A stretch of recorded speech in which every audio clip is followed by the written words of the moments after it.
all that data that you can rely on, how does that factor in? I don't think that's a huge problem anymore. Okay. In 2024, we have so much data at our fingertips that I think we actually have more data than we need. And even for someone that is brand new and emerging that has no information, we can help them uncover who their core customer is. And again, like I said, that can evolve and will change. You'll hone in on that. But listen, the way we evaluate sites and opportunities and trade areas today is even vastly different than it was in 2018 and 2019. There's buzzwords and things that are being used and leveraged now to make decisions that weren't being used then. Welcome to the Franchise Hot Seat Podcast, where we talk about all things franchising. Now, here's your host, Dr. John P. Hayes. Welcome back to the Franchise Hot Seat Podcast. I'm John Hayes. And look, I'm representing Morrow Hill today. I got the t-shirt, Jonathan. Jonathan Hill is my guest. We're going to talk about the top real estate problems that derail franchises. But first, Jonathan, say hello, and let's talk about Morrow Hill for a moment. Yeah, thanks for having me on, Dr. Hayes, and it's great to be here with you. And I love that you're wearing the shirt that I gifted you when we were both in D.C. together. I believe is when that transpired. So, great place. We were there the night of the debate, one of the debates. Right. So it was a fitting shirt. So thank you for wearing it. Yeah, sure. Thank proudly. you. Global commercial real estate strategies. That's what Morrow Hill is all about. And also, you do tenant lease negotiations with one point of contact. I didn't understand all that. And maybe some of my folks who are watching us won't understand either. So what's Morrow Hill? What do you all do? Okay, so we are essentially the real estate department for a franchise brand, and where they otherwise wouldn't want to manage or have the financial resources dedicated towards those efforts. We are unique for a couple of different reasons. We exclusively represent, as you stated, tenants, end users, and buyers of commercial space in scale. We do that all across the country. Okay. And then we also are unique because we're very unique, and that is because we operate outside of a chain, flag, or an alliance real estate model. We believe in the philosophy of building what we call dedicated client teams around the brands we serve and scale and grow with them. And those teams are comprised of various professionals from account directors, as you've touched on the single point of contact, through regionalized research development professionals and national transaction managers. And we're very heavy in data. We have a whole team of 2 system architects on staff, data analysts, data engineers, and they're here because we have 2 proprietary real estate tools and products that we use and deploy in the franchise space. Are you exclusively in franchising, serving franchisors? We are not exclusive in that area, although that is a very large part of our company and business and a strong focus. We represent many corporate users in the healthcare space, in the medical field, dental, and financial services, and so on and so forth. Terrific. Well, I know you all do a good job because you're very popular at the Titus Center Advisory Board. Lots of people want to talk to you, and I see you're very engaged. I know you're the specialist to talk to, Jonathan, when we want to know about real estate problems that franchisors and franchisees may not even think about, depending on, are they just an emerging company or a brand new franchisee? And sometimes these issues are going to derail the operation, maybe not scrap it entirely, but it could create financial difficulties, delays in getting open, et cetera, et cetera. So I know you have a list of the top real estate problems that franchise companies need to know about. Let's start talking about them. What's the most onerous, number one, if you do this, you're shooting yourself in the foot type of real estate problem? Okay, I can't pick just one, so I have a few. All right. Okay, so maybe in no particular order, but maybe towards the top of the list, I can think of overselling territories and not tracking the behavior of that decision. So I believe you must have a system in place to not only track sold territories, but also the territories that are actively in development. And that is also to include a more granular focus at even down to the letter of intents and active pursuits and leases. So think about Sally and Bobby bought a territory, and they bought separate territories or search areas. Maybe it's not a legal territory defined yet, but it's a search area. And they both decided to send a letter of intent in the northeast and the northwest part of their territories. You might be in a position of playing favorites between Sally and Bobby. You wouldn't want to find yourself in that position. You also wouldn't want to open up locations at the exact same time for two different franchisees because you don't know where the customers are likely to come from yet. You have no impact analysis. You haven't let them build their business in that area yet. So the best thing to do there is give this some time, use your data to select what you think is the right location, but it still needs to be seasoned for a while. You need to see how the consumers in that area are going to behave. Is that part of it? I think so. If they're in a questionably close area, right? Obviously, there's metrics to know how far someone would be willing to drive for a certain service or product, right? But if they were in an area where you were questioning, hey, could there be overlap? That would be the sound thing to do, or space them out. Still proceed with your development and move them a little bit further out from each other. Does this impact SNOs, sold not open? This is a number that critics of franchising look at very carefully nowadays, warning prospective franchisees, yeah, they sold 400, but they've only opened 100. And that's a big gap. So the SNO number is showing some caution in the case of marketing and buying the development of this franchise brand. This lead problem that you're talking about in real estate, how does that impact the SNO number? Yeah, obviously, one of the biggest, another issue I'll point out, which ties to this question, John, is that you're not tracking the real estate process in real time and the behavior of the franchisee and what it is that they're doing and or maybe not doing. What sites are they looking at? And what are the characteristics of those locations? Listen, if you have technology that you're using where you have a transparent lens into what each of them are doing, not only can you monitor your development cycle better, you can also keep an eye on and support them better and make sure that they're not going down the wrong path. If you have a system like that in place, then you can understand who might have developed their first location, right? Maybe they bought a 3-pack and they don't maybe intend to, for whatever reason, life changes or various reasons that don't intend to open that second or third one, but maybe you think they might be. Well, if that happens with a large majority of your franchisees, then you find yourself in a position where the SNO number keeps increasing. It's about transparency in having a lens into what everyone is doing. Now, the franchisor has been in business for a dozen years successfully and has 10 company-owned units. And they know how to select a territory today. They didn't when they started out 10 years earlier, and the second one, the fourth one, they made some mistakes. Eventually, they might get rid of those locations, but all in all, they know how to hit a home run by selecting a territory. Not all franchisors can do that, particularly emerging franchisors. How does this factor in? I think having a sound approach and some sort of system in place, even when you're new and emerging, what you know today of your customers is vastly different than what you may implement a year from now.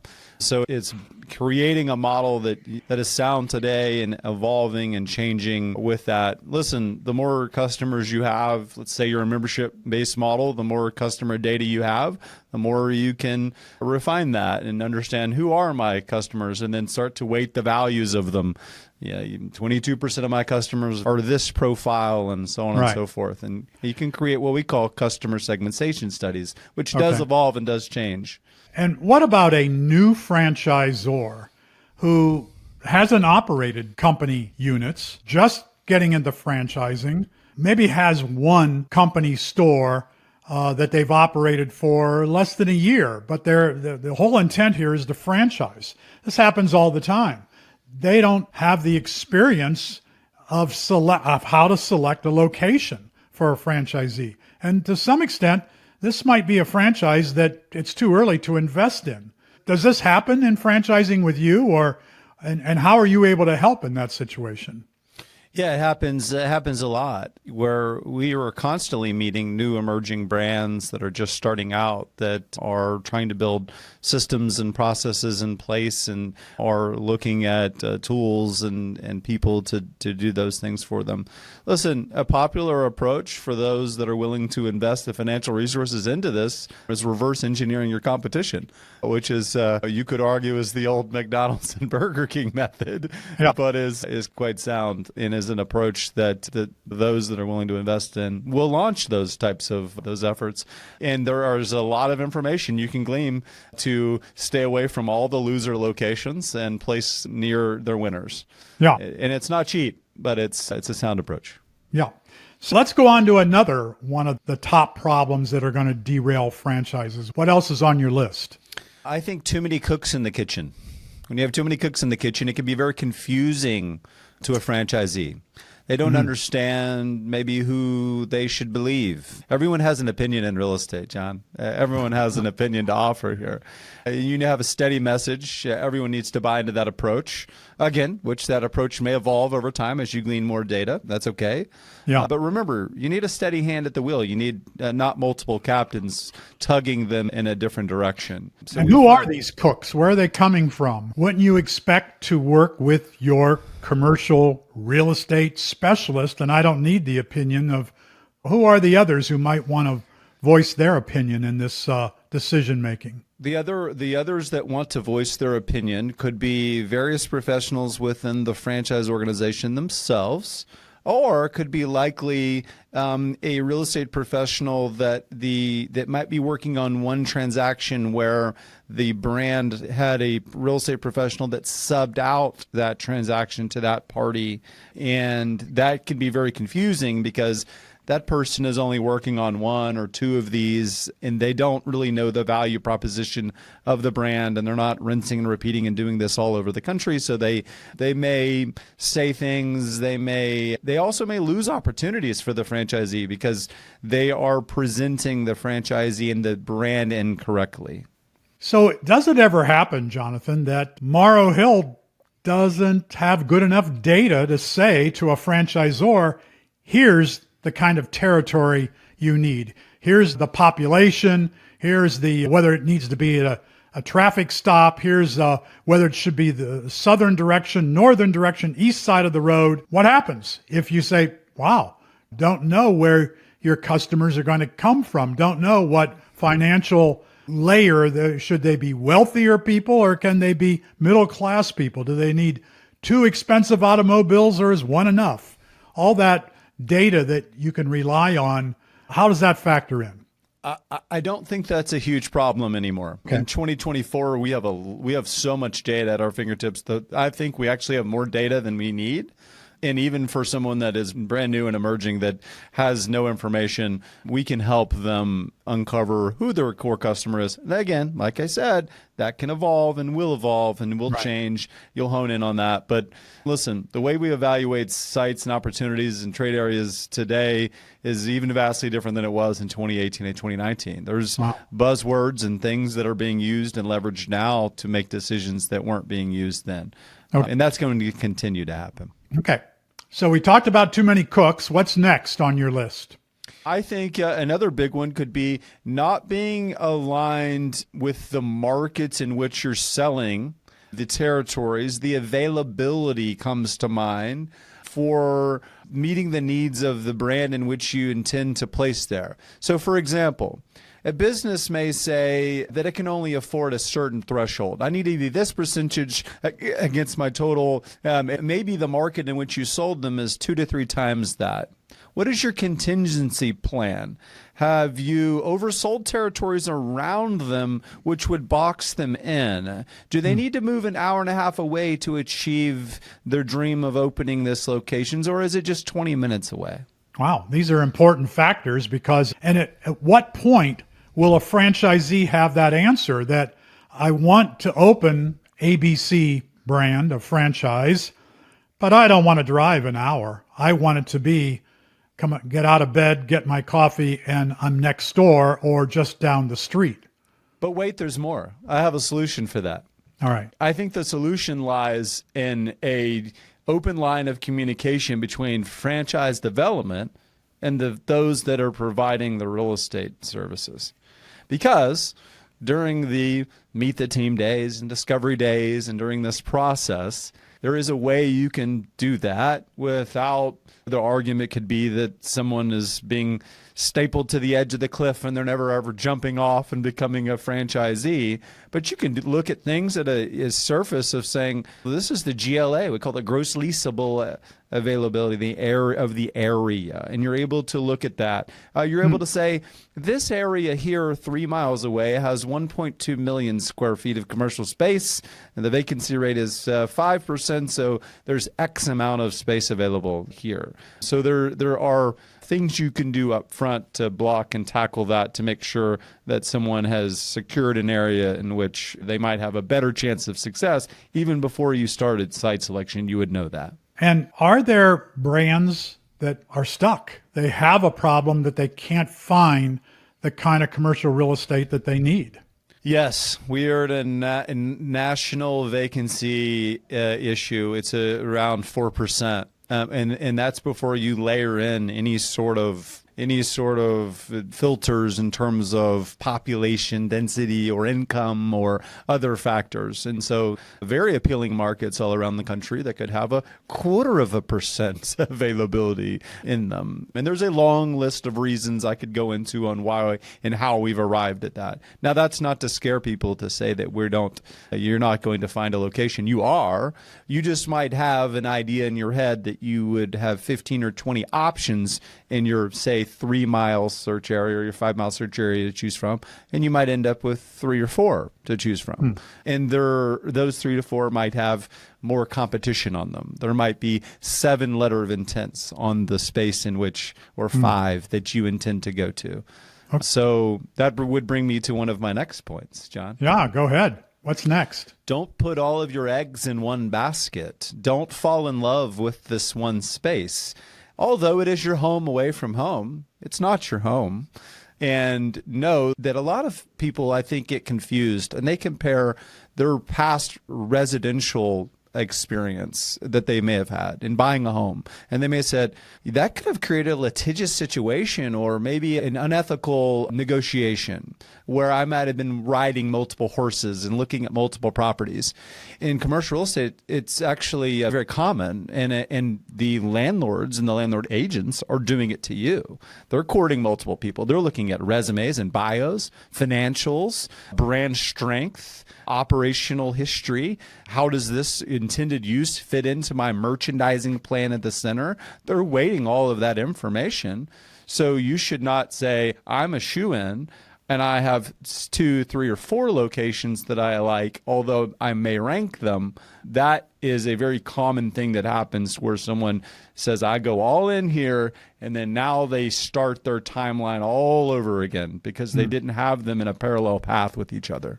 So how often is this happening in real estate today where there are 1 or 2 locations I really want, but I'm competing with a half dozen other brands that may be even more recognizable franchise brands than the one I'm going to buy, and the landlord's not going to select me?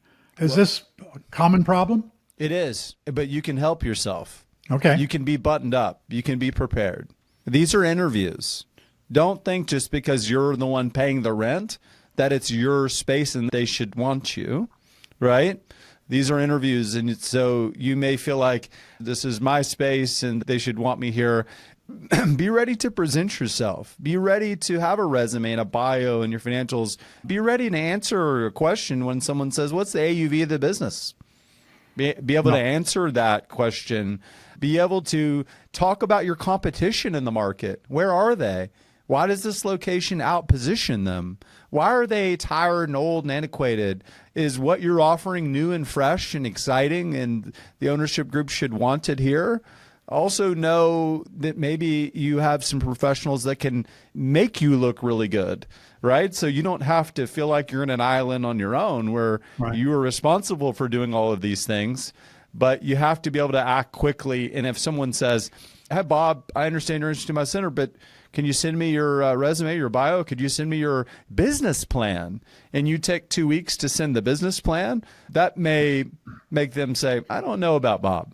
So be prepared and talk about the demand for what you are bringing to the market and why you think it's well suited to be in their center. So helping to button up Bob, is that your job? Do you take that on at Morrow Hill, that if this is you're going to sit down with them well in advance and say, here's what you can expect. You're going to be interviewed. You're going to be asked these questions. We're going to put you through that drill so that you're prepared. Yes, it's part of our process. We have franchise brands that help us greatly with that. And we have some, and when I say help us, prepare through the discovery process and through training, and that's great. And we have some that they lean on us a little more to do that, and that's okay too.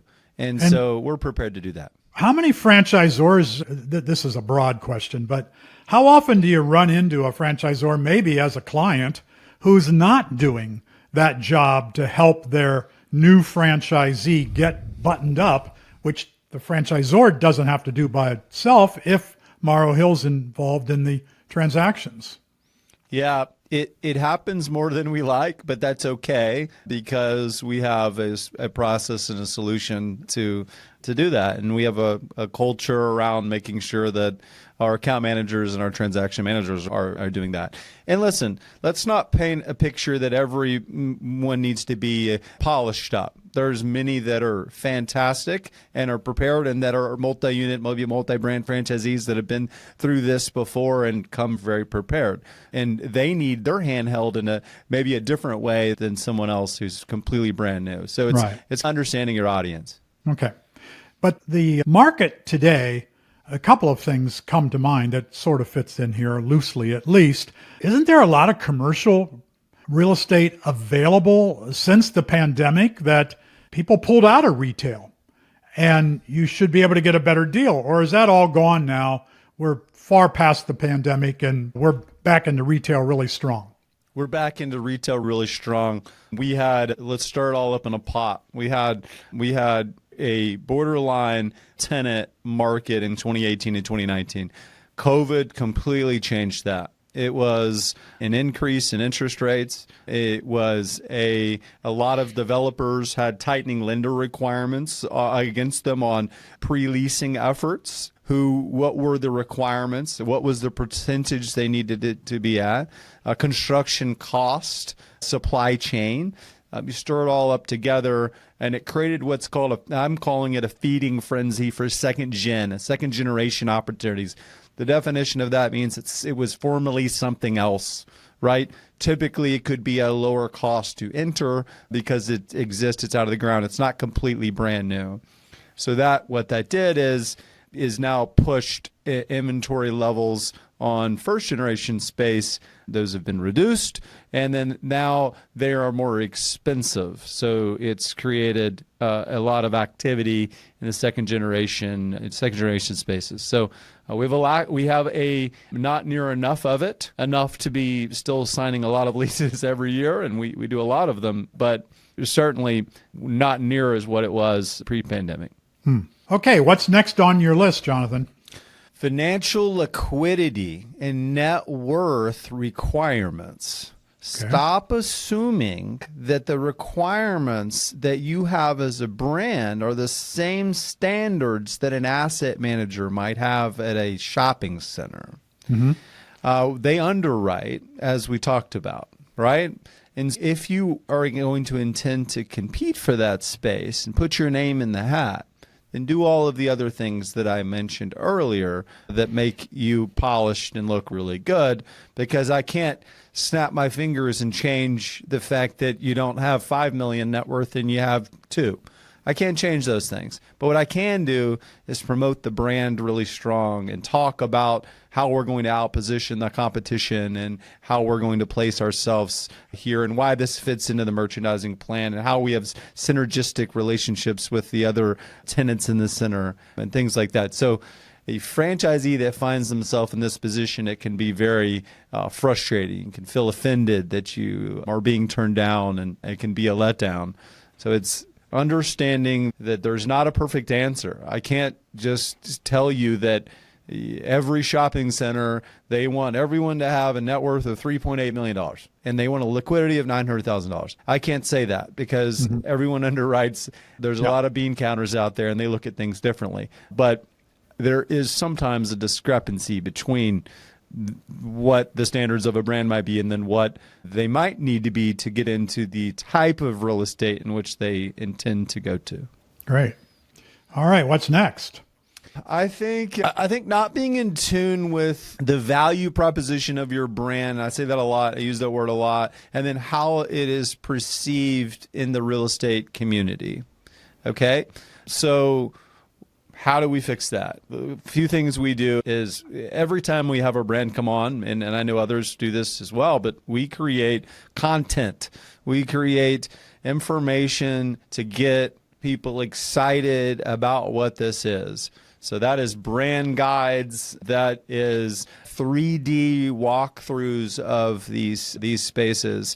I would encourage, even if you only have a few locations open, get a professional film crew to go to the openings of these locations.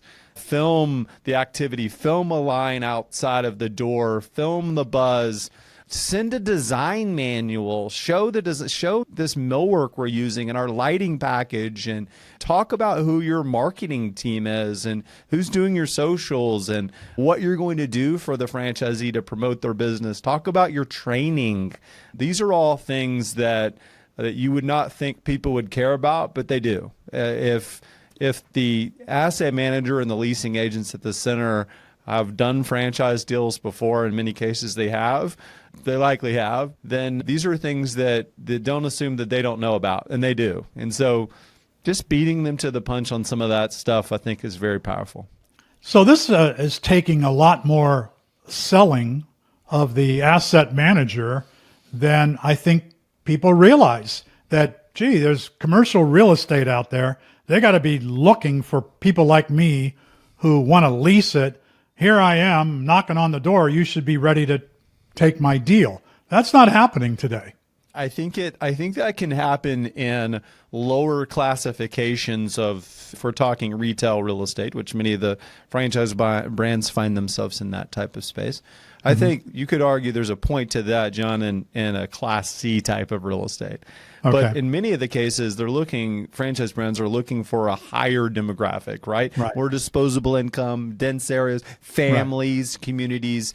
Those are areas where the vacancy is compressed, and therefore they're going to be more selective of who they bring in, and so that creates the competition. The box spaces that you see in these big announcements, where I'm not going to mention any of the names, but some of the large anchors that you've seen, don't fret. Those are being filled with family entertainment and sports-related uses. They are also being redeveloped for multifamily, and they are also being split into junior anchor spaces.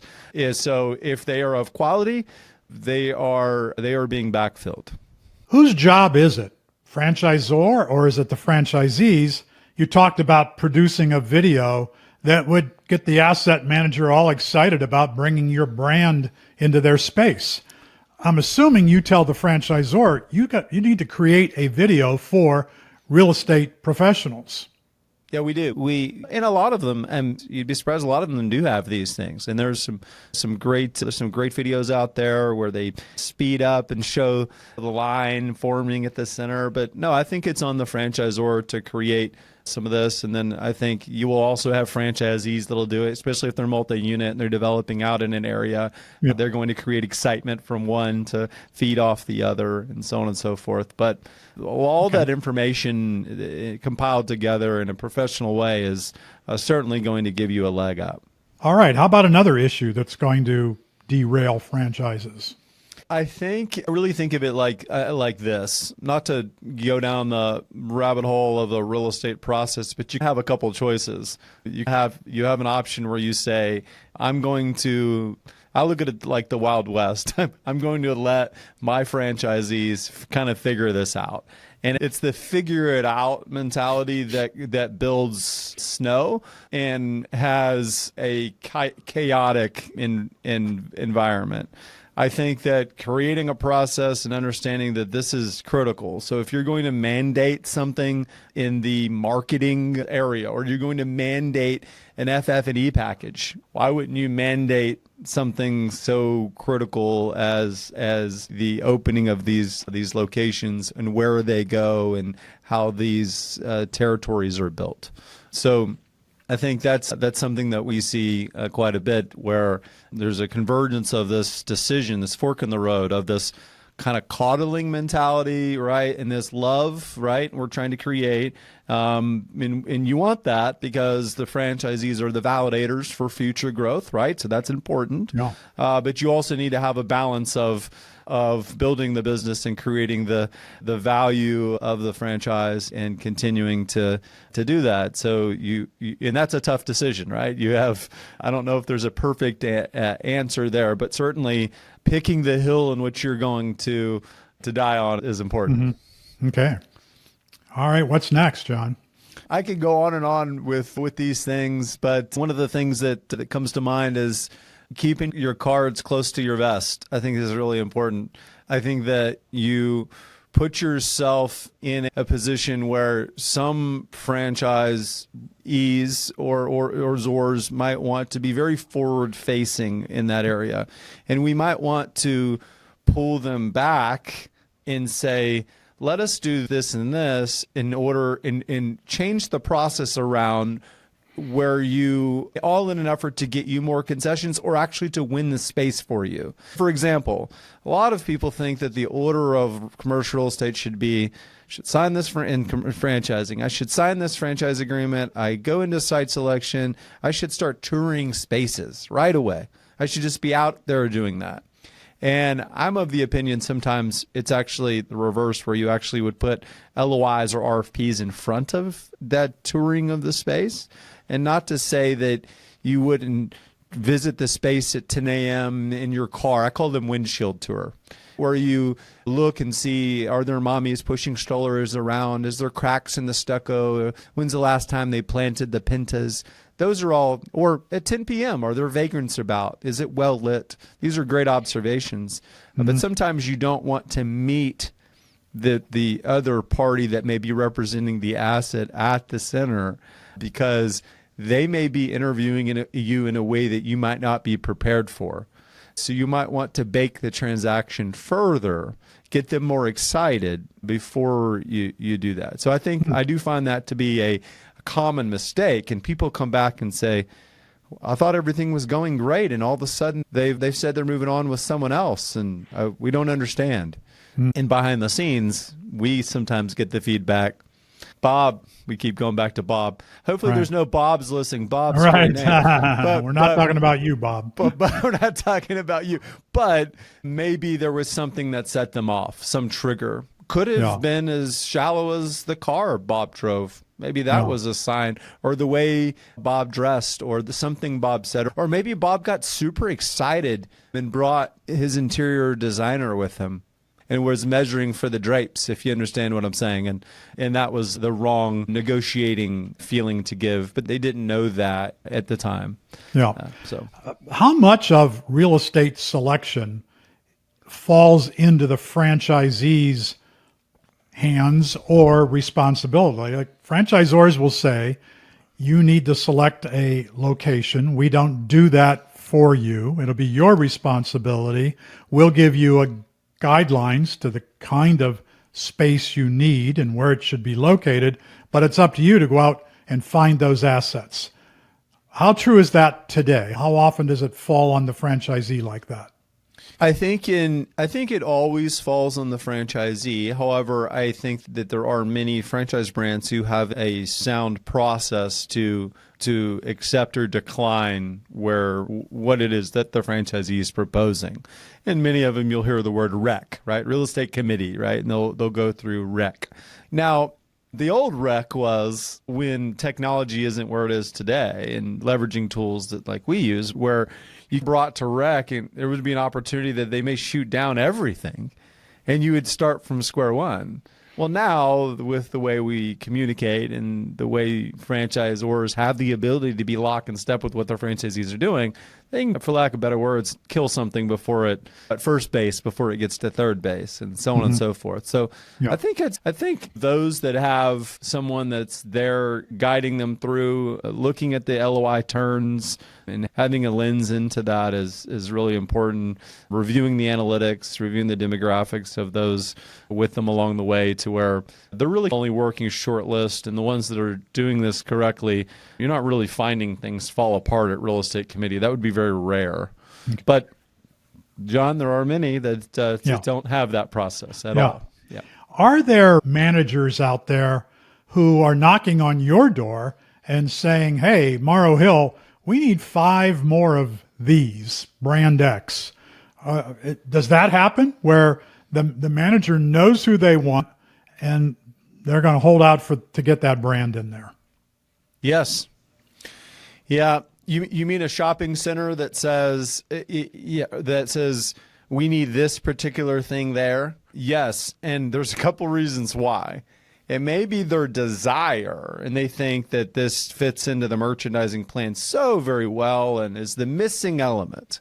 Many cases, it's actually not that. It's actually the fact that the anchors and some of the other tenants there would have exclusive covenants that are restricting everything under the sun. And the list has been whittled down fine that they can only accept a few. And so they target just those few to go after, and would create that short list that way. Yeah.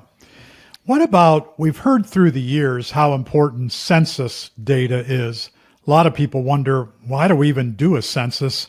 Who does that help? It certainly can help select a real estate location, can it? That there are a lot of factors that we find out from census data, that who lives in that neighborhood? What do they buy? What do they have the money to buy? How does that factor in?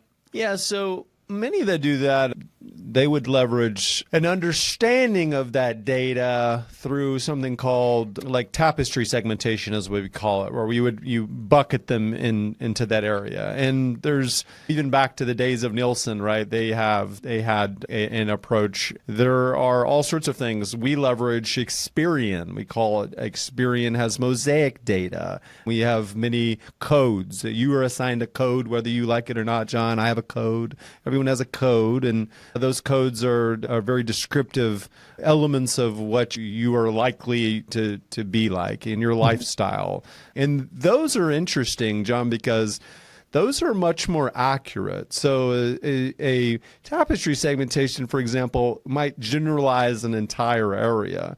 An Experian mosaic code would be down to the door, down to the household. So you and I could live across the street from each other, and it doesn't generalize us with this large heat map, and would target us and say, John cares about your carbon footprint, and you are a vegetarian, and you might have a Tesla, and so on and so forth, right? And then I may live across the street, and I have a gun rack, and I go hunting and on the weekends, and may have a few extra beers at the tailgate, and so on and so forth, right? So more targeted. Mobilytics is a very common tool now, where you agree to terms and conditions on your mobile device, and your phone is being tracked, and the roads in which you take to get there, we can grade them. So if you had a large 1.5 million square foot shopping center, we could say this side of the center is not sleepy because that's your opinion. It's sleepy because most people don't take that road to get into the center, right? There's not many devices entering that part of the geofence, as we call it, right? Mobilytics is not an ace card. It's a puzzle piece. like many of these other things. And there is some eyes with the government around the use of mobilytics, and is there going to be a tightening of how that's being used? I mean, urban settings, we could challenge mobilytics and say, we don't know where the mobile device dwelled. We don't know, did it go into Sally's apartment in unit 302, or did it go into John's law firm on the second floor? Or did it go into the Sephora, to use a name, on the first floor? Where did it dwell and for how long? Because it's not built that way. There are a lot of great tools out there, and we've got a lot of things that are at our disposal to use. So since this It's fascinating, all the technology and the data that's available to help site location or help franchises with site location. But what about the cost of all this? Is it way more expensive than it was 10 years ago? There are a lot of things that you can get complimentary from those that are providing services to you.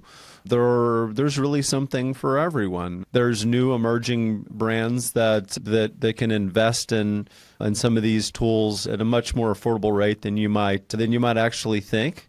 And one of the pieces of advice I would have in terms of technology is if you don't have anything at all, have a way to create a legally binding territory and attach it to a franchise agreement, and then see that in a live environment, and then track your LOIs and your leases, because I see it happen all the time where they are down the road in development with franchisees looking and have to play favorites, have to make difficult decisions, or the dreaded, you've actually opened up or signed leases in the same territory with each other.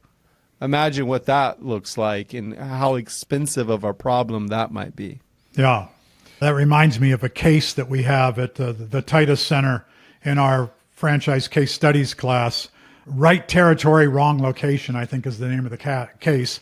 It's a real case. It came from, in fact, one of the members of the Titus Center Advisory Board.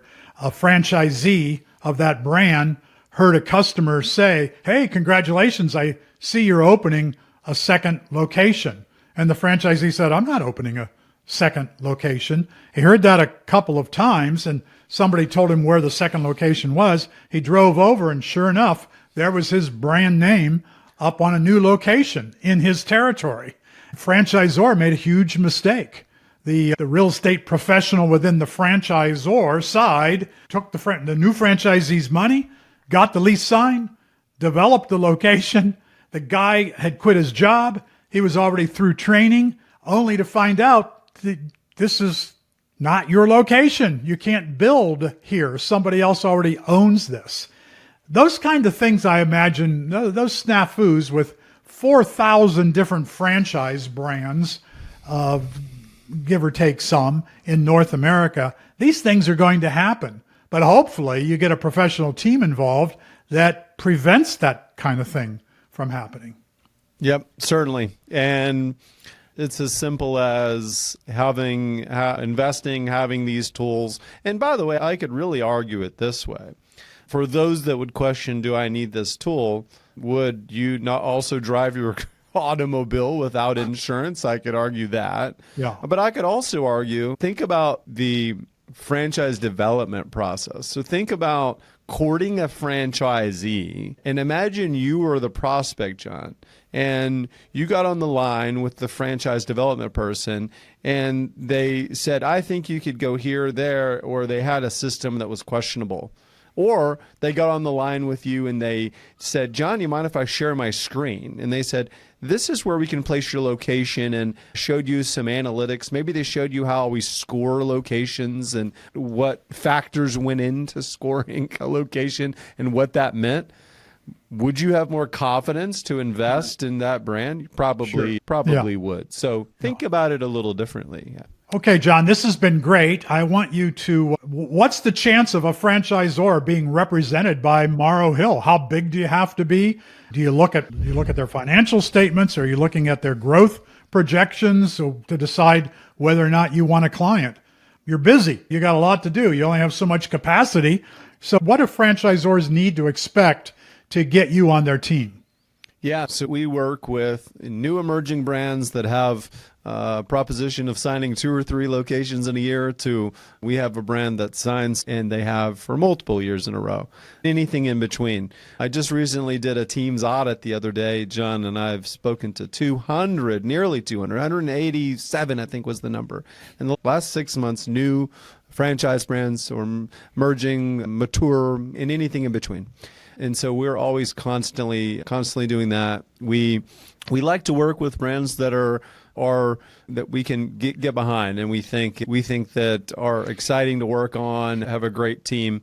For the brands that don't, that's okay because they can rely on us to help guide them through and set up these processes and set up this technology for them.